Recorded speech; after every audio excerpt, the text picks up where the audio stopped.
बिस्मिल्लाहिर्रहमानिर्रहीम अस्सलाम वालेकुम। मैं थोड़ी भैन पंजाबी पठानी, तुसी देख रहे मेरे यूट्यूब चैनल। अल्लाह पाक तुहानू खुश रखे, आबाद रखे। इसे दुआ दे नाल शुरू करते हैं अज का व्लॉग। बेटी मेरी ना परसों दी आई सीगी ते कल ओदी दवाई लई सीगी, फिर अज ना असीं ओनू छड्ड के आए। सर्दी बहुत ही ज़्यादा आ, आले दुआले ना धुंध भी पई आ काफ़ी सारी, ते ओह नाल ना हीटर भी चल रहा वा। ते हर बंदा अपने कामां दे विच मसरूफ आ, भावें सर्दी होवे गर्मी होवे, जिस तरह भी आ ना हर बंदे ने रोज़ी कमाउणी आ। ते बेटी नूं छड्ड के असीं क्या रास्ते च जाण लगे सी। असीं ना पक्की सड़क ते असीं नहीं गए, क्यों सर्दी बहुत ही ज़्यादा। असीं क्या भी आ लैणो लैण जिहड़ी सड़क जांदी है ना, ये सीधी साडे शहर नूं ही जांदी आ। ते मैं कहा इसे रास्ते ते जावांगे आराम आराम दे नाल, ते नाले एक तो जल्दी पहुँच जावांगे, ते नाले मैं आख्या सुकून नाल इधर दी चल जाने आ। ते माशाल्लाह कणक भी लोगों दी ना इन्नी हो गई आ। परले पासे गन्ना खड़ा वा, ये भी किसी दिन जिन्हां दे हैगे आ वो छिलणगे। हुण तां वैसे भी कमान छिल हुंदा वा। ते चलदे आ, बाकी जो सीन होणगे अपने भैणां भरावां नाल शेयर करांगी। सर्दी बहुत ही ज़्यादा आ, इत्थे वीडियो इस करके शुरू कीती आ। मैं क्या अपने भैन भरा जिहड़े मेरे हैगे आ ना, बाहर दा जिहड़ा माहौल आ वो भी देख लैणगे, क्यों काफ़ी मेरे काफ़ी भैन भरा हैगे जिन्हां नूं ना ये माहौल बहुत ही प्यारा लगदा वा। ते इस करके मेरी कोशिश हुंदी आ भी मेरे भैन भरा बाहर दा माहौल भी देखे जी। असीं ना घर हुण पहुंचे आ ना, इन्नी सर्दी सी ना रस्ते च, ते मेरा जिस्म जिहड़ा ना हजे भी कंबण डिया वा। ते भुख लगी सी, ते मक्की दा आटा पिया सी। मैं आख्या दो रोटियां ना मक्की दियां बना लवां, ते सानू दो रोटियां जिहड़ियां ना वो बहुत आ। ते बच्चियां ने पहले मैं सुबह बनाया सी नाश्ता, बच्चियां ने ना ओही रोटी पई सी कुछ खा लई आ, एक रोटी पई आ। ते मेरा दिल कीता, मैं आख्या मैं ना दूसरा मक्की दे बना के वो खा लैनी आ। ते मक्की दी रोटी बनावांगे, अपने भैणां भरावां नाल शेयर करांगे। पानी रखिया वा गरम लई, गरम हो जावे ते यकीन करो इन्नी सर्दी आ ना, बंदे दा दिल नहीं करदा किते बाहर जाण नूं। ते बहुत ही ज़्यादा सर्दी आ। कल ना असीं कपड़े धोते आ, ते वो कपड़े ना हजे भी दूसरा कल राती मैं अंदर सारे कोई थले सोफियां ते कोई मंजियां ते ना पाए सीगे। ते हुण ना कुछ गिले सी, कुछ कपड़े ना सुक गए आ, वो मैं ना दूसरा पाए आ तार ते। हवा चल पई, ते हवा तो कितनी देर हो गई है चलती है। ते मैं क्या थोड़ी हवा फिर जाएगी ना, ते फिर ना कपड़ियां नूं अंदर कर लवांगी। नाले ये दूसरा सर्दी इदां हो गई है, हुण तां शाम दा टाइम तकरीबन 3 दा टाइम आ, इदां लगदा जिद्दां रात हो गई आ। ते बहुत बदल ना इस तरह बने हुए जिद्दां बारिश हुंदी आ। पहले तो सही सी, हुण देख बाहर दा मौसम कितना खराब हो गया। बाहर दा मौसम बहुत खराब होया।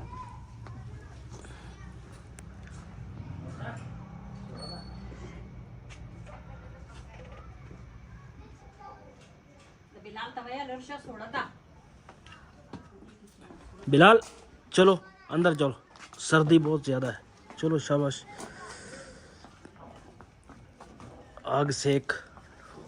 ਇੱਥੇ ਬੈਠ ਬਾਹਰ, ਤੈਨੂੰ ਕੀ ਕੰਮ ਆ ਜਿਹੜਾ ਤੂੰ ਬਾਹਰ ਫਿਰਦਾ ਵਾ? ਮੈਂ ਗੁੱਡਾ ਬਲਾਗ ਹੈ ਗੁੱਡਾ ਗੁੱਡਿਆਂ ਨੂੰ ਛੱਡ, ਇੰਨੀ ਸਰਦੀ ਆ, ਗੁੱਡੇ ਕਹਿੰਦਾ ਮੈਂ ਬਣਾਉਣ ਲੱਗਾ ना ਇੱਧਰ। ये काम नहीं करना, बंदा डेग पैंदा वा, सट लगदी है। ਇਹ ਨਾਲ ਹਮਸਾਇਆਂ ਦੇ ਬੱਚੇ ਗੁੱਡੇ ਉਡਾਈ ਜਾਂਦੇ ਆ, ਕਹਿੰਦੇ ਮੈਂ ਗੁੱਡਾ ਬਣਾਉਣਾ ਵਾ। ਮੈਂ ਕਿਹਾ ਇੰਨੀ ਸਰਦੀ ਆ, ਬੰਦੇ ਦੇ ਹੱਥ ਜੁੜ ਜਾਂਦੇ, ਤੇ ਗੁੱਡਿਆਂ ਦੇ ਚੱਕਰਾਂ 'ਚ ਆ ਵੀ ਮੈਂ ਗੁੱਡੇ ਬਣਾਉਣੇ ਆ। ਪਹਿਲੇ ਗਿਆ ਸੀ ਟਿਊਸ਼ਨ, ਤੇ ਹੁਣ ਇਹ ਜਾਏਗਾ ਅਰਬੀ ਪੜ੍ਹਨ।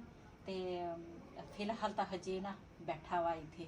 ਅਸੀਂ ਤਾਂ ਆਹ ਸ਼ੁਕਰ ਆ ਵੀ ਉੱਪਰ ਨਾ ਕਾਨੇ ਕੁਨੇ ਪਾ ਕੇ, ਤੇ ਆਹ ਥੋੜਾ ਆਸਰਾ ਹੋ ਗਿਆ ਥੋੜਾ ਬਹੁਤਾ। ਹੁਣ ਜੇ ਕਿਤੇ ਦੂਸਰਾ ਥੋੜੇ ਦਿਨਾਂ ਤੋਂ ਬਾਅਦ ਨਾ ਫਿਰ ਆਸਰਾ ਵੀ ਬੰਦ ਕਰਾਂਗੇ।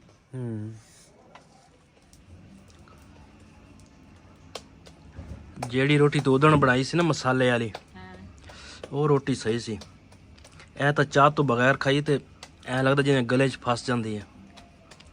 ਮੇਰੇ ਤੋਂ ਤਾਂ ਨਹੀਂ ਖਾਉਂਦੀ ਹੈ। ਤੂੰ ਚਾਹ ਨਾਲ ਖਾ ਲਈਆਂ ਤੁਸੀਂ?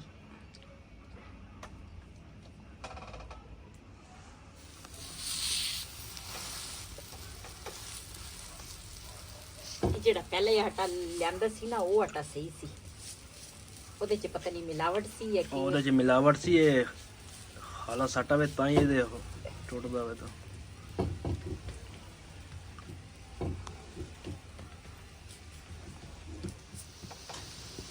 जी माशाल्लाह साडी मक्की दी रोटी ना एक तैयार हो गई आ दूसरे दा पेड़ा जेड़ा ना मैं बना के ये ना रोटी में छोटी बनाई आ ये जेड़ी आ ना ये मैं थोड़ी बड़ी बनाऊंगी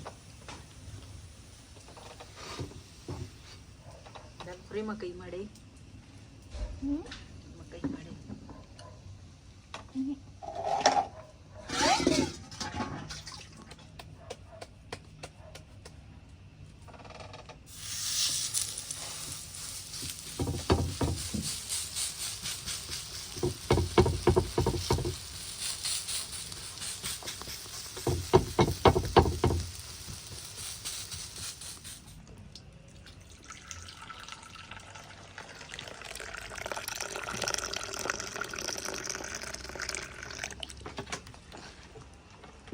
ਚਾਈ ਜਿਹੜੀ ਆ ਨਾ ਉਹ ਮੈਂ ਪਹਿਲੇ ਬਣਾਈ ਸੀਗੀ ਤੇ ਹੁਣ ਨਾ ਚਾਈ ਦੇ ਨਾਲ ਅਸੀਂ ਖਾਵਾਂਗੇ ਮੱਕੀ ਦੀ ਰੋਟੀ ਇੱਥੇ ਨੀਚੇ ਆ ਜਾ ਥੱਲੇ ਚਲੋ ਵੈਸੇ ਅਸੀਂ ਕੜੀ ਬਣਾਈ ਆ ਕੜੀ ਵੀ ਇਹਦੇ ਵਿੱਚ ਹੈਗੀ ਆ ਲੇਕਿਨ ਅਸੀਂ ਚਾय ਨਾਲ ਖਾਵਾਂਗੇ ਲਾਲ ਪਰੇ ਮਾੜੇ हाँ ਬਿਸਮਿਲ੍ਲਾਹਿਰਰਹਿਮਾਨਿਰਰਹੀਮ मैं बात करती हूँ ਅੱਧੀ ਰੋਟੀ ਤਾਂ ਅਸੀਂ ਗਲਾਂ ਦੇ ਵਿੱਚ ਖਾ ਗਏ ਆ ਮੱਕੀ ਦੀ ਆਹੋ ਜਿਹਨੇ ਸਾਡੇ ਨਾਲ ਮੱਕੀ ਦੀ ਰੋਟੀ ਖਾਣੀ ਆ ਆਣ ਕੇ ਸਾਡੇ ਨਾਲ ਖਾ ਸਕਦੇ ਆ ਬੜੀ ਮਜ਼ੇ ਦੀ ਆ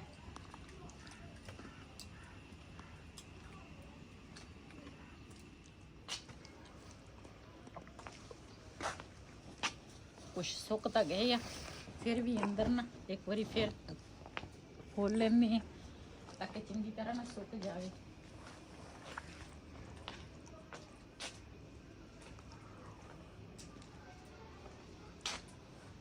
ਆ ਬਨੈਣ ਹਜੇ ਵੀ ਗਿੱਲੀ ਆ ਅੰਦਰ ਪਾ ਦੇ ਉੱਥੇ ਸੁੱਕ ਜਾਊਗਾ ਇੱਥੇ ਬਾਹਰ ਤਰੇੜ ਜੀ ਪੈਂਦੀ ਆ ਇੱਥੇ ਤਾਂ ਰਾਤ ਨੂੰ ਤਰੇੜ ਪੈਂਦੀ ਆ ਦਿਨੇ ਫਿਰ ਦੂਸਰਾ ਹਵਾ ਚੱਲਦੀ ਆ ਲੇਕਿਨ ਤੁਹਾਨੂੰ ਇੱਥੇ ਆ ਮਮਟੀ ਜੀ ਦੇ ਵਿੱਚ ਤੇ ਤਾਰ ਲਾ ਦਿੰਨੇ ਆ ਉਹ ਵੀ ਸਹੀ ਆ ਆ ਉਹ ਤਾਂ ਤਰੇੜ ਤਾਂ ਨਹੀਂ ਪੈਂਦੀ ਬਿਜਲੀ ਤਾਂ ਆਈ ਹੈ ਸ਼ੁਕਰ ਆ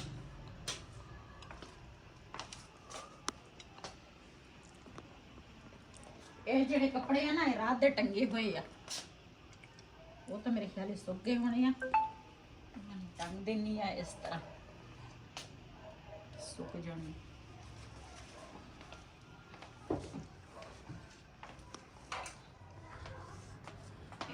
ਕਿੰਨੀ ਠੰਡੀ ਹਵਾ ਚੱਲਦੀ ਹੈ ਹਾਂ ਬਾਹਰ ਬਹੁਤ ਠੰਡੀ ਹਵਾ ਵਾ ਆ ਦੇ ਪੌਦੇ ਕੀ ਕਰਦੇ ਪੌਦੇ ਹਿਲਦੇ ਆ ਹਵਾ ਨਾਲ ਇਹ ਨਾ ਦੂਸਰਾ ਇਹਨਾਂ ਨੂੰ ਪਾਣੀ ਵੀ ਨਹੀਂ ਲਾਇਆ ਨਾਲੇ ਸਰਦੀਆਂ ਹੈਗੀਆਂ ਨਾ ਉੱਤੇ ਕੋਰਾ ਪੈਂਦਾ ਵਾ ਨਾ ਤੇ ਸਾਡੇ ਜਿਹੜੇ ਪੌਦੇ ਆ ਨਾ ਉਹ ਮੁਰਝਾ ਗਏ ਆ ਵੀ ਪੱਤੇ ਸਿਨੇ ਸਿੜਤੇ ਆ ਇਹ ਤਾਂ ਮੌਸਮ ਦੇ ਨਾਲ ਨੇ ਨਾ ਪੱਤੇ ਸਿੜ ਦਿੱਤੇ ਆ ਤੇ ਇਹਨਾਂ ਨੂੰ ਨਾ ਪਾਣੀ ਦੂਸਰਾ ਲਾਵਾਂਗੇ ਤੇ ਕੁਛ ਕੀ ਪਤਾ ਸਹੀ ਹੋ ਜਾਵੇ ਤੇ ਇਹ ਨਾ ਕੋਰਾ ਵੀ ਪੈਂਦਾ ਵਾ ਤੇ ਨਾਲੇ ਆਹ ਜਿਹੜੇ ਇਹਨਾਂ ਦੇ ਵਿੱਚ ਤਾਂ ਕੰਡੇ ਆ ਇਹ ਛੁਰੀ ਨਾਲ ਜਾਂ ਦੂਸਰੇ ਨਾਲ ਕਟਾਈ ਕਰਾਂਗੇ ਜੀ ਹਾਂ ਉਹ ਹੱਥ ਨਾਲ ਨਿੰਬੂ ਜਿਹੜਾ ਵਾ ਉਹ ਹਜੇ ਤਾਂ ਹਰਾ ਖੜਾ ਵਾ ਹਾਂ ਲੇਕਿਨ ਪੱਤੇ ਸਿੜਤੇ ਨੇ ਪੱਤੇ ਸਿੱਟ ਦਿੱਤੇ ਕੋਰਾ ਪੈਂਦਾ ਵਾ ਨਾ ਇਸ ਕਰਕੇ ਮਾਸ਼ਾਅੱਲਾ ਸਾਡਾ ਪਿਆਜ਼ ਦੇਖੋ ਮੈਨੂੰ ਹਰੇ ਪਿਆਜ਼ ਜਿਹੜੇ ਆ ਨਾ ਬੜੇ ਪਸੰਦ ਆ ਰੋਟੀ ਦੇ ਨਾਲ ਬੰਦਾ ਖਾਵੇ ਨਾ ਤੇ ਬੜੇ ਮਜ਼ੇ ਦੇ ਹੁੰਦੇ ਆ ਤੇ ਬਿਲਾਲ ਦੇ ਪਾਪਾ ਨੇ ਇੱਕ ਪਿਆਜ਼ ਲਾਇਆ ਵਾ ਮੈਨੂੰ ਤਰਸਾਉਣ ਲਈ ਇੱਕ ਹੀ ਖੜਾ ਵਾ ਇੱਕ ਹੀ ਖੜਾ ਵਾ ਵੀ ਇਹੀ ਰੋਟੀ ਇਹ ਲਿਆ ਕੇ ਇੱਥੇ ਇੱਕ ਇੱਕ ਪੱਤਾ ਤੋੜ ਕੇ ਰੋਟੀ ਖਾਈ ਜਾਵੇ ਹਾਂ ਕੱਲ ਨਾ ਮੈਨੂੰ ਅਚਾਨਕ ਫੋਨ ਆਇਆ ਤੇ ਬਹੁਤ ਹੀ ਅੱਛੀ ਫੈਮਿਲੀ ਆ ਦੂਸਰਾ ਇੱਥੇ ਪਾਕਿਸਤਾਨ ਤਾਂ ਨਹੀਂ ਰਹਿੰਦੀ ਬਾਹਰ ਹੀ ਰਹਿੰਦੀ ਆ ਤੇ ਉਸ ਬਾਜੀ ਦੀ ਨਾ ਵਾਲਦਾ ਫੌਤ ਹੋ ਗਈ ਉਹ ਮੇਰੀ ਵੀ ਮਾਂ ਸੀਗੀ ਮੇਰੇ ਨਾਲ ਇੰਨਾ ਪਿਆਰ ਮੁਹੱਬਤ ਕਰਦੀ ਸੀਗੀ ਉਹ ਤੇ ਬੜਾ ਪਿਆਰ ਮਿਲਦਾ ਸੀਗਾ ਇਸ ਤਰ੍ਹਾਂ ਲੱਗਦਾ ਸੀ ਜਿਸ ਤਰ੍ਹਾਂ ਸੱਕੀ ਮਾਂ ਪਿਆਰ ਕਰਦੀ ਆ ਨਾ ਇਸ ਤਰ੍ਹਾਂ ਮੇਰੀ ਵੀਡੀਓ ਦੂਸਰਾ ਜਦੋਂ ਵੀ ਆਉਂਦੀ ਸੀ ਨਾ ਤੇ ਉਹ ਆਪਣੀ ਬੇਟੀ ਨੂੰ ਕਹਿੰਦੀ ਸੀ ਕਿ ਵੀ ਤੁਸੀਂ ਨਾ ਮੈਨੂੰ ਆਪਣੀ ਬੇਟੀ ਦੀ ਵੀਡੀਓ ਲਾ ਕੇ ਦਿਓ ਤੇ ਮੈਂ ਨਾ ਵੀਡੀਓ ਦੇਖਣੀ ਆ ਤੇ ਰਾਤੀ ਮੈਨੂੰ ਫੋਨ ਆਇਆ ਬਹੁਤ ਹੀ ਜ਼ਿਆਦਾ ਅਫਸੋਸ ਹੋਇਆ ਮੈਨੂੰ ਇਸ ਤਰ੍ਹਾਂ ਲੱਗਾ ਜਿਸ ਤਰ੍ਹਾਂ ਮੇਰੀ ਮਾਂ ਦਾ ਮੈਨੂੰ ਫੋਨ ਆਇਆ ਸੀ ਨਾ ਤੇ ਇਸ ਤਰ੍ਹਾਂ ਮੈਨੂੰ ਰਾਤੀ ਜਦੋਂ ਫੋਨ ਆਇਆ ਤੇ ਮੈਨੂੰ ਬੜਾ ਅਫਸੋਸ ਹੋਇਆ, ਬਹੁਤ ਦੁੱਖ ਹੋਇਆ। ਕਿਉਂ? ਮਾਵਾਂ ਜਿਹੜੀਆਂ ਹੁੰਦੀਆਂ ਨਾ ਬੜੀਆਂ ਮਿੱਠੀਆਂ ਹੁੰਦੀਆਂ, ਮਾਵਾਂ ਸਭ ਦੀਆਂ ਸਾਂਝੀਆਂ ਹੁੰਦੀਆਂ। ਭਾਵੇਂ ਉਹ ਸਾਡੀ ਮਾਂ ਜਿਹੜੀ ਸਾਡੀ ਮਾਂ ਵਾ, ਚਾਹੇ ਦੂਸਰੀਆਂ ਦੀ ਮਾਵਾਂ ਹੀ ਹੁੰਦੀਆਂ। ਤੇ ਉਹਦਾ ਮੈਨੂੰ ਬਹੁਤ ਹੀ ਜ਼ਿਆਦਾ ਅਫਸੋਸ ਆ। ਜਿੰਨੇ ਵੀ ਮੇਰੇ ਭੈਣ ਭਰਾ ਮੇਰੀ ਵੀਡੀਓ ਦੇਖਦੇ ਆ ਨਾ, ਸਭ ਨੇ ਉਹਦੇ ਵਾਸਤੇ ਬਹੁਤ ਹੀ ਜ਼ਿਆਦਾ ਦੁਆ ਕਰਨੀ ਆ। ਕੱਲ ਉਹ ਫੌਤ ਹੋਈ ਆ, ਅੱਜ ਉਹਦਾ ਜਨਾਜ਼ਾ ਸੀ। ਤੇ ਬਸ ਜਿਹਨੇ ਇਸ ਦੁਨੀਆ ਤੋਂ ਜਾਣਾ ਵਾ ਨਾ, ਉਹਨਾਂ ਨੇ ਜਾਣਾ ਵਾ। ਅਸੀਂ ਮਗਰ ਜਾਵਾਂਗੇ, ਲੇਕਿਨ ਉਹਨਾਂ ਨੇ ਵਾਪਸ ਨਹੀਂ ਆਉਣਾ। ਤੇ ਮੇਰੀ ਇਹ ਜਿਹੜੀ ਵਾਲਦਾ ਸੀ, ਉਹਨੂੰ ਵੀ ਸਾਲ ਪੂਰਾ ਹੋ ਗਿਆ, ਵਾਪਸ ਨਹੀਂ ਆਈ। ਤੇ ਬਸ ਅੱਲਾਹ ਤਾਲਾ ਮੇਰੀ ਫੈਮਿਲੀ ਨੂੰ ਸਬਰ ਦੇਵੇ, ਅੱਲਾਹ ਤਾਲਾ ਖੈਰ ਕਰੇ, ਅੱਲਾਹ ਤਾਲਾ ਆਂਟੀ ਦੀ ਅਗਲੀ ਮੰਜ਼ਿਲ ਆਸਾਨ ਕਰੇ, ਅੱਲਾਹ ਤਾਲਾ ਜन्नत 'ਚ ਜਗ੍ਹਾ ਦੇਵੇ। ਜਿੰਨੇ ਵੀ ਮੇਰੇ ਭੈਣ ਭਰਾ ਮੇਰੀ ਵੀਡੀਓ ਦੇਖਦੇ ਆ ਨਾ, ਸਭ ਨੇ ਉਹਦੇ ਵਾਸਤੇ ਬਹੁਤ ਜ਼ਿਆਦਾ ਦੁਆ ਕਰਨੀ ਆ। ਸੋ ਅੱਲਾਹ ਤਾਲਾ ਉਹਨੂੰ ਜन्नत ਫਿਰਦੌਸ ਤੇ ਜਗ੍ਹਾ ਤਾ ਫਰਮਾਏ। ਆਮੀਨ ਸੁਮਾ ਆਮੀਨ। ਯਕੀਨ ਕਰੋ, ਮੈਨੂੰ ਇੰਨਾ ਕੁ ਮੈਨੂੰ ਦੁੱਖ ਹੋਇਆ ਨਾ। ਤੇ ਇਸ ਤਰ੍ਹਾਂ ਜਿਸ ਤਰ੍ਹਾਂ ਮੈਨੂੰ ਆਪਣੀ ਮਾਂ ਦਾ ਫੋਨ ਆਇਆ ਸੀ ਨਾ, ਸੇਮ ਇਸ ਤਰ੍ਹਾਂ ਸੀ ਜਿਸ ਤਰ੍ਹਾਂ ਮੈਨੂੰ ਆਪਣੀ ਮਾਂ ਦਾ ਫੋਨ ਆਇਆ। ਤੇ ਮੈਂ ਯਕੀਨ ਕਰੋ, ਮੇਰੇ ਕੋਲ ਬਰਦਾਸ਼ਤ ਨਹੀਂ ਹੋਈ। ਤੇ ਉਹ ਬਾਜੀ ਵੀ ਬੜਾ ਰੋਂਦੀ ਸੀਗੀ। ਅੱਲਾਹ ਤਾਲਾ ਉਹਨੂੰ ਸਬਰ ਦੇਵੇ, ਉਹਨਾਂ ਦੀ ਪੂਰੀ ਫੈਮਿਲੀ ਨੂੰ ਅੱਲਾਹ ਤਾਲਾ ਸਬਰ ਦੇਵੇ, ਅੱਲਾਹ ਪਾਕ ਤੰਦਰੁਸਤੀ ਦੇਵੇ। ਕਾਫੀ ਦੇਰ ਦੀ ਉਹ ਆਂਟੀ ਬਿਮਾਰ ਸੀਗੀ ਤੇ ਬਹੁਤ ਜ਼ਿਆਦਾ ਅਫਸੋਸ ਹੋਇਆ ਉਹਦਾ। Chocolates can get like this, as you block the desert, and I face